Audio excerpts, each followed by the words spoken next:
Hey guys, it's Bakington, back at it again, and today we have a very exciting video. Today we'll be cooking something from the Five Nights at Freddy's cookbook. You have no idea how long I've been waiting for this thing. Today we'll be taking you through the Freddy Fazbear's Pepperoni Express Pizza. I mean, what else besides pizza should you make from the FNAF cookbook to start? Obviously, it's gonna be pizza. And one thing I really appreciate about this cookbook already is that it tells you how to make both the dough and the sauce to begin with. And like, I've made a couple of cookbook recipes in the past from different franchises, and they can not always be the most helpful in terms of cookbooks, but this one actually goes into everything you need. And it shows you how to apply these things to other recipes as well, which I appreciate. We love a good, in-depth cookbook.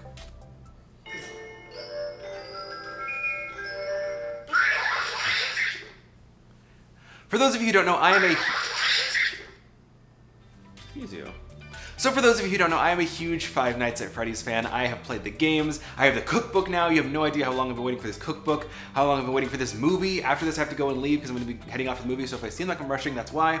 But I am super excited for today's recipe. So, let's get started. For this recipe, you will need 3 3/4 cups of unbleached bread flour, plus extra for dusting.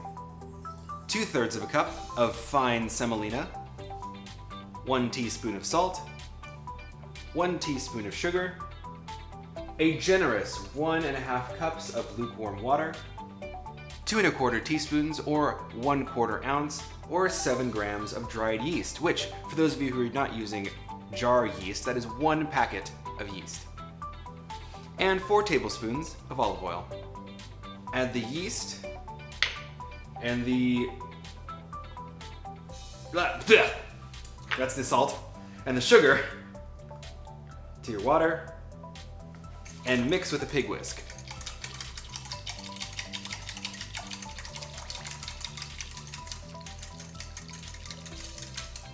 Now set this aside until it's foamy. Meanwhile, mix your salt, flour, and semolina in a bowl.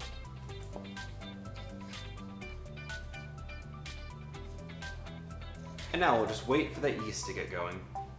My yeast is all frothy and foamy, so I'm gonna pour it in.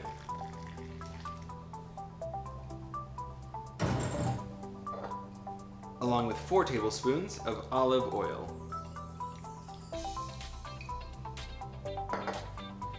And mix. It says, getting your hands on things and poking stuff is highly recommended around the Pizzaplex. And that's what you need to do when making dough. Master the essentials and your pizzas will be great every time. Plus, the sauce is just as easy as baiting an animatronic. Well, they say that, but I am spectacularly bad at that. Alright, so my dough is looking pretty ragged right now, but that's okay because we're gonna knead it. So, rings off, clean hands, get in there and really knead the dough. We're gonna knead this, according to the instructions, until it becomes smooth for about 10 minutes. That's pretty standard. 10 minutes is a pretty standard time for kneading dough. It also says, there's nothing like making dough by hand. Yes, it can be a bit strenuous, but if you have a food mixer, you can let the machine do all the hard work for you. That is also how I play specifically Security Breach. If there is a time I am able to be inside Freddy, I'm going to do it.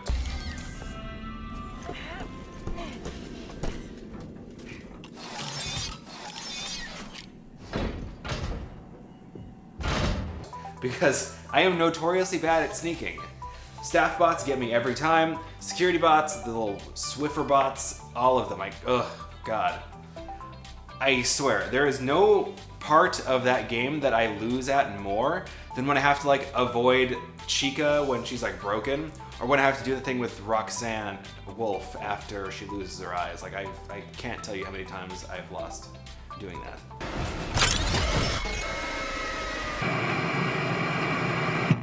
Now the book says to tip it out onto a floured surface and knead it for the remaining 10 minutes.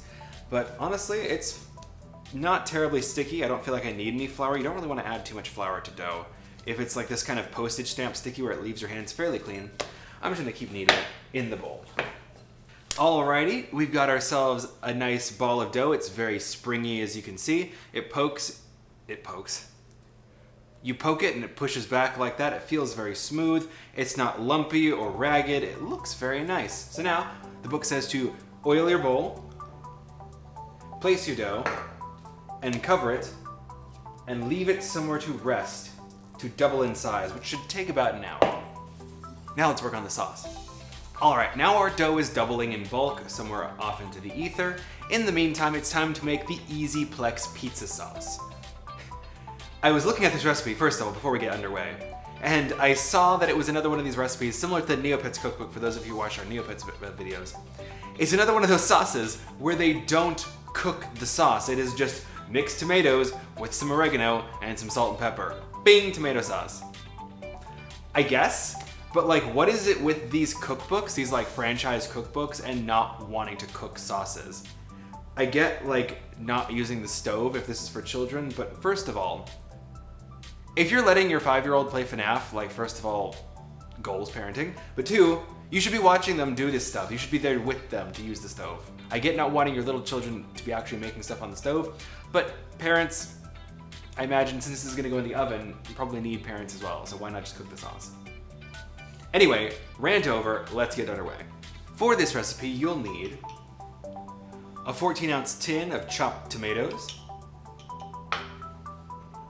2 tablespoons of tomato paste, 1 teaspoon of sugar, a teaspoon of dried oregano, and some salt and pepper. Now the recipe says to first pass canned tomatoes through a sieve into a bowl, pressing the tomatoes through the mesh with the back of a spoon, and then stir in all other ingredients, and there you have it. No cooking required. Well, I don't like that. So what I'm going to do instead is I got my chopped tomatoes. I, funny enough, do not own a sieve, actually. What I'm going to do instead is do something I quite enjoy doing. I'm gonna blend this. But before we do, let's just throw everything in. We've got our tomatoes, our tomato paste, double tomato action. I like tomato paste in my sauce because I feel like it adds more tomatoey flavor. It adds that concentrated punch that you want in a sauce.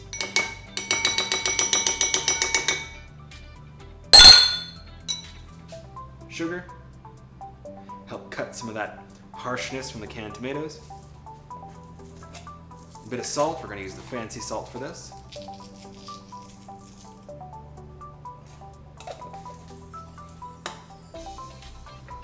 A little bit of oregano, because apparently we can't have too much flavor in this.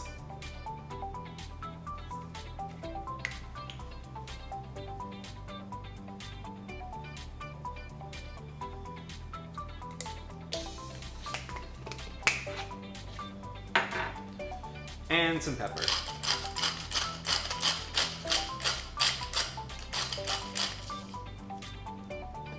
Now I'm going to mix all this up. And then we're going to hit this with our immersion blender.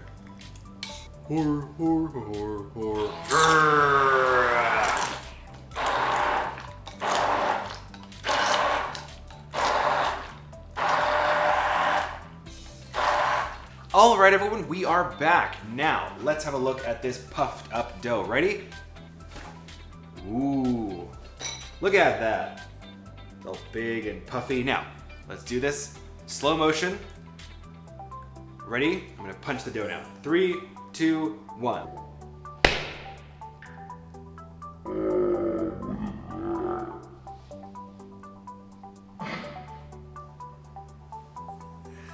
There's something deeply satisfying about punching your own dough. No, don't punch someone else's dough though, that's weird. Now, it's time to form our pizza. We're gonna split this dough into 4 balls. 2 roughly even balls here. I'm gonna split that into 2, and that into... Well, actually, you know what? I'm gonna make a big pizza because there's 2 of us here. So I'm gonna make 1 big pizza, and then I'll have 2 small pizzas. I'm just gonna split into 2, make 2 pizzas. But I'll put this one in the freezer, as it says, this dough can be stretched and then frozen and used for a later time, if you wish, or simply frozen as dough balls in plastic bags. So this will be a dough ball in a plastic bag in my freezer. But now it's time to roll this baby out. Sprinkle some flour on your surface, and take your dough and we're gonna roll the dough out. You can press it out if you like, but I'm going to roll it. And roll. Look how soft this dough looks. Now the trick to good pizza dough, or in fact any dough, is to keep it moving. I find that way it doesn't stick. As long as you keep it moving, I'm glad you agree. Now that my dough is nice and rolled out, I'm going to transfer it to my lightly oiled and very well used pizza tray.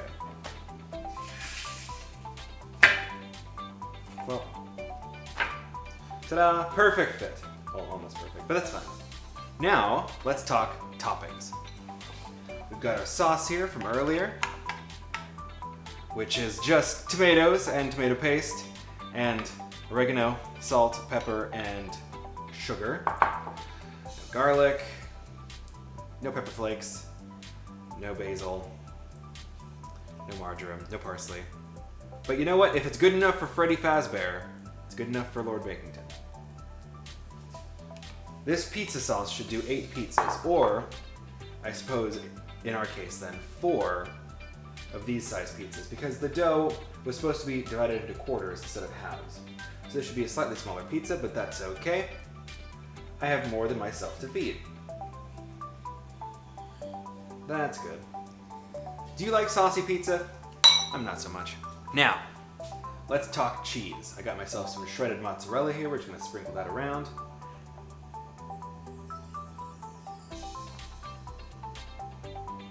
Now, if I was working at the Mega Pizzaplex, I would probably have to follow a certain guideline on how much cheese and how many pepperonis to use.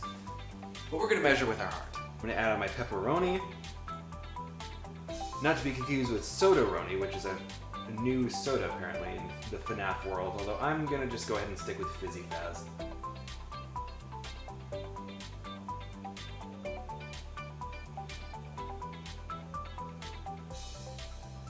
Go, pepperoni, and a rather unusual ingredient, capers. Not a great fan of capers, but you know what? Again, if it's good enough for Freddy Fazbear, I'll stomach some frog eggs. I know they're not frog eggs, they're flower buds, but still, they look like frog eggs. Ugh, they smell vile. But apparently, this is what makes tartar sauce taste good. If you like tartar sauce, which I do not. In my world, there's only one sauce worth eating, and that is ketchup. There we go. Alrighty, now we've got ourselves one pizza ready to go into the oven, and our oven is preheating to 425 degrees Fahrenheit. Alright, now we've got a pizza ready to go into the oven. It is preheating right now to 425, and when it's done, we're going to throw this in for 12 to 15 minutes, or maybe a little bit longer for our pizza because it is a little bit larger than the typical pizza they make in the book. But I'll check back when it's cooked.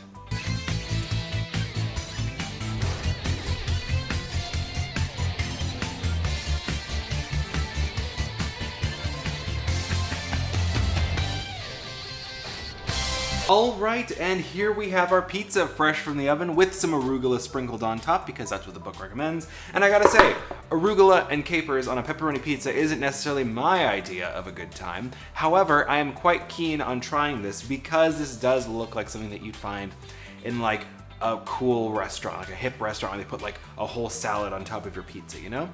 So, let's go ahead and try it. Now, for best pizza cutting results, always use a Mezzaluna.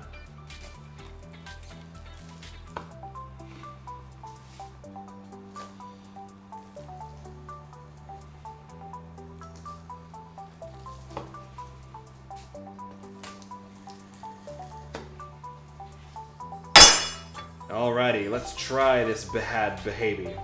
Oh my gosh, look at that. Look at that pizza. It is so perfect. It's got the crispy crust. You hear that? It looks delicious, smells amazing. I get now why you put the capers in. It's got that little salty, vinegary bite, and then the arugula, you know, adds a bit of peppery brightness to it. So, here we go.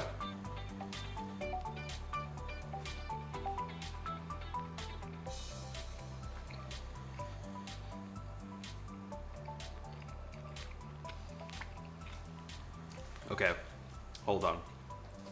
I was skeptical. So let's rewind. Remember back when I made that checkerboard pizza from Neopet's cookbook? That had a similar sauce to this. The sauce was underwhelming. For some reason, I don't mind the sauce in this one. There's so much else going on with the bitter arugula and the vinegary capers. But honestly, I'm digging it. Genuinely, this is super tasty. Wow. Okay, Pizzaplex, I see you. Very delicious. And honestly, you wouldn't think it would. That semolina adds so much crispy, like, deliciousness to the pizza. I might start adding semolina now to my pizza dough. My typical pizza dough recipe is just bread flour, oil, water, salt, yeast. Bing, bang, boom. But this is really tasty, and I love the way it was really easy to roll out. It was really smooth. It wasn't sticky. I quite like this recipe. I think I might make this my new just go-to pizza dough recipe. Fantastic. I think that's about all the time we have for today. If you did enjoy this recipe, let me know in the comment section.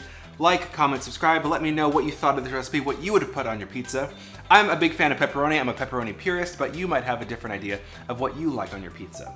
Also, this cookbook is so huge and so cool, I want to make other recipes from it. So, if you've got your copy of the cookbook, let me know what you want to see done. Also, if you do want a copy, I'm going to put a link down below in the description where you can get it. Now, before I head out, I have one final question for you. Who is your favorite glam rock animatronic? Mine is definitely Monty Gator. Alright you guys, I'll see you next time. Peace.